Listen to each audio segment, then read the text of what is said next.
Hi guys, so meron akong LG aircon dito.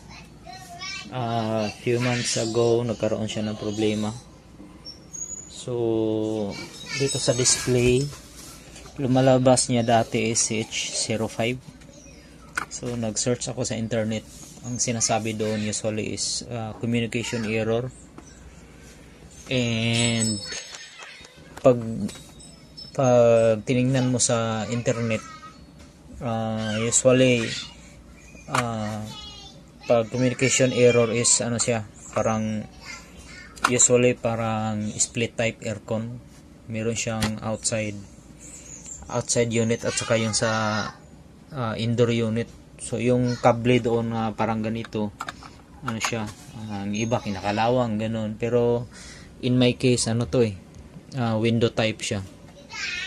Ayan, window type siya, binaklas ko na. At ito yung itsura niya. So wala naman siyang hindi naman siya split type. So ginawa ko, sinik ko din itong mga kable. Okay naman lahat, walang kalawang, walang korosyon, maliban doon sa yung pinaka power board talaga.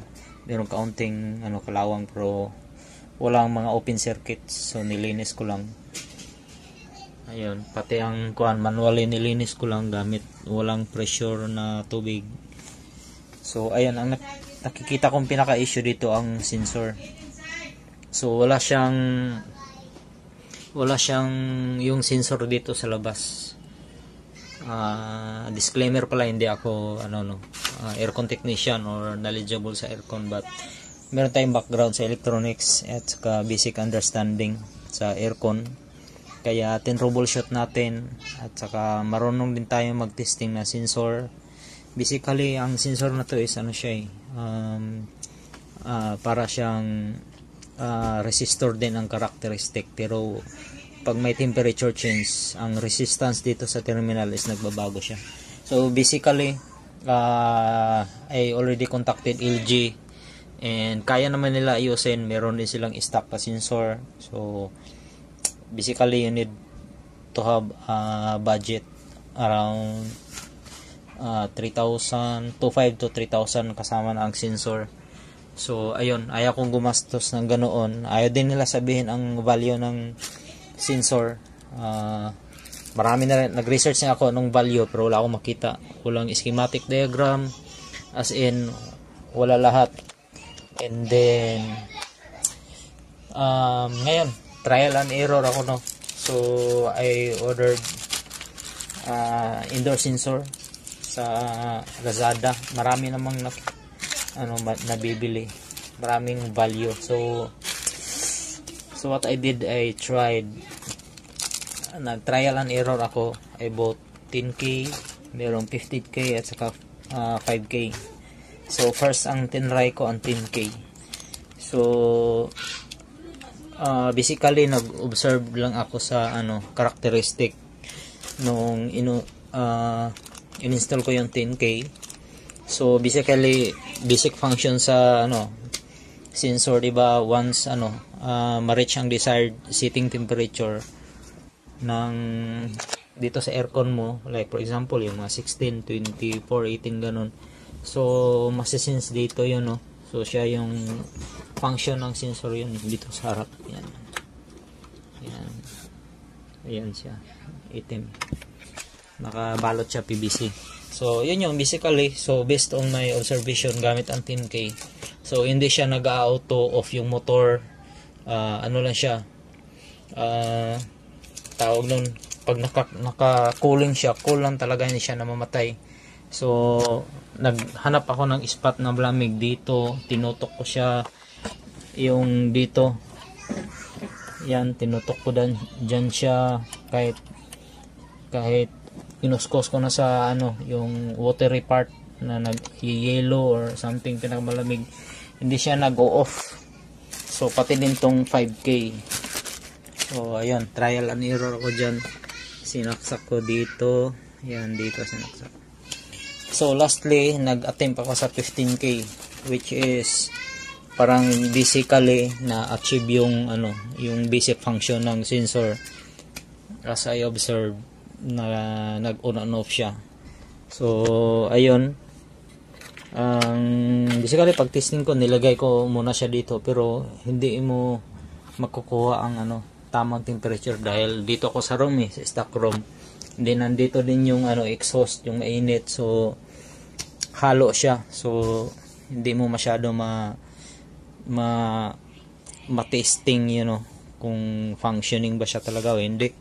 So basically kung gusto mo ng na for example, diba mainit, aandar ang motor, so basically ginaganon ko lang siya, nirarab ko.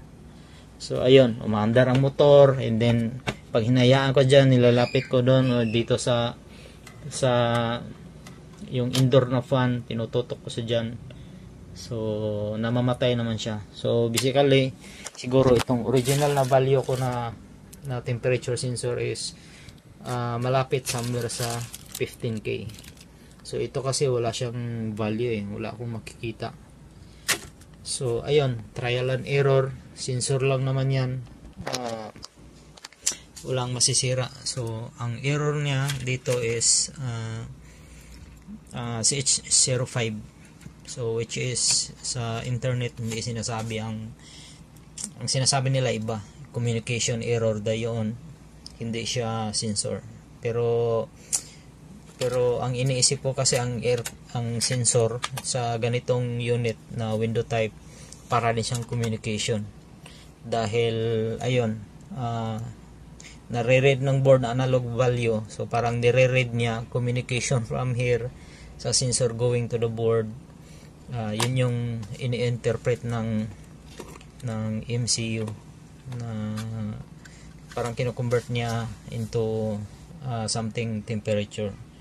So that part parang ina-assume ko na communication. CH05, ang problema mo ng aircon is itong model na to is LG LA060RC. So CH05 error, di-display siya dito sa maliit na display niya na 7 segment. CH05, ang sira is ito, ang niya, temperature sensor. Ang value, napakataas na ng value nito. So nakakabasa pa naman siya ng malamig pag dinidip ko siya sa yellow or tubig, pero nasa somewhere 300 kilo ohm, 200 to 300 pag malamig. Ayun, pag mainit pag mainit nasa around 200 kilo ohm, which is parang abnormal na siya kasi wala masyadong ganong indoor sensor na nakikita ko na ganon ang value. Nagsi-search ako sa internet, nasa usually 20, ganon, 20, 15, 10. Ayun. So, ayun, yun lang mga assumption ko. Kaya itong pinili ko nasa somewhere na sa gitna. So, siguro basically ang theory dito, pag pataas ang value, ang resistance value, magiging masyadong sensitive ang resistor based doon, ang sensing niya dito sa aircon natin pag mataas yung value, like from 15 to 20 kilo ohm. So yun yung assumption ko dahil based dito sa observation ko. So this is my first time na mag-ayos ng aircon. Yun. So wala akong masyadong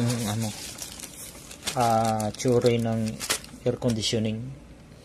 Pero meron akong background sa electronics, mga system sensing, mga sensing components, temperature sensing components. So meron tayong basic doon. So pwede natin i-relate sa aircon. Kaya doon, so ngayon ang value naka-install dito 15 kilo ohm, which is na-achieve naman niya ang basic function ng aircon, ng sensing. Observe ko na lang. So siguro maghahanap ako ng value pa between 20 and 15, or kung walang, I think walang walang value na between 20 and 15. I think 20 na. So siguro i-try ko ulit yung pag ano na, siguro 20 kilo ohm, ganun, tatry ko. So ayun, ito yung ano niya, remote. Ayan, so pwede natin i-turn on. So dito nagdi-display ang CH01. Although pag sira ang sensor, gagamit pa naman natin ng aircon. Ang nangyari lang dati, pag naka-cool na siya, talagang hindi na siya, pinapatay na lang natin manually dahil palaging malamig, palaging naka-cool na siya kahit ang setting natin sa temperature naka 30, 25 ganun, 25 to 30 dapat ano lang yun saglit lang andar ng motor noon for cooling. Kaso ano na siya, hindi na siya ganun ka automatic.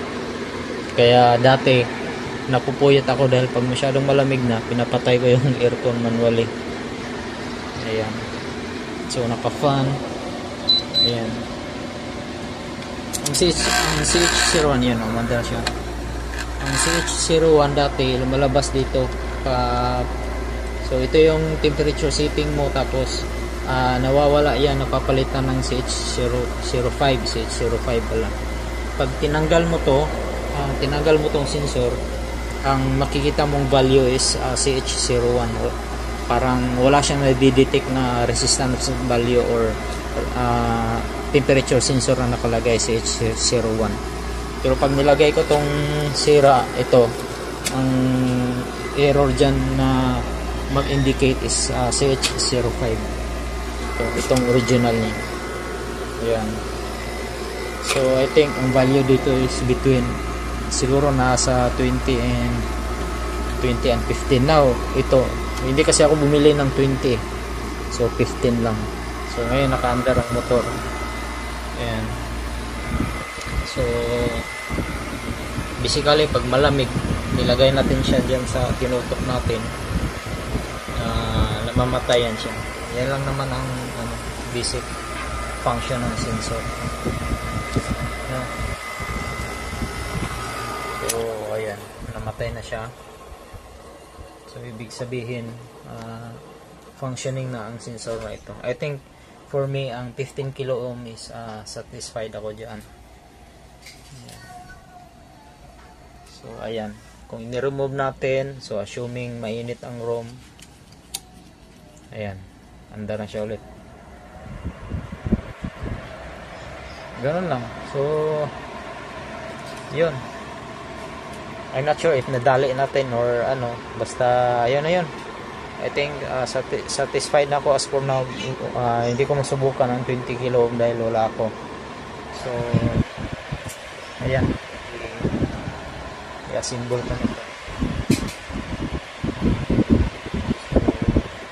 Settings niya is 20.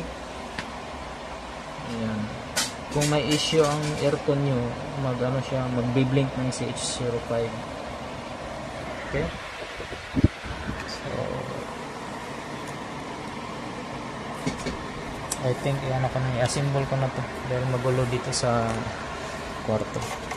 So brand kaya to is LG, model is LA060RC. So maliit tong ano niya, maliit ang form factor kumpara doon sa original.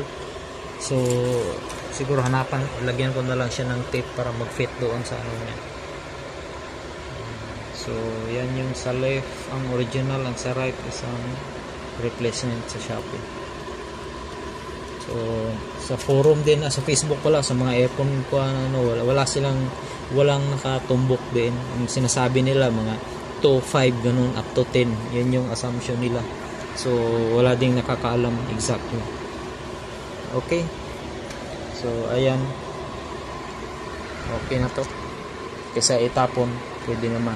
So guys, ang gastos ko lang, ang binili ko pala sa Shopee ito 65 ang isa.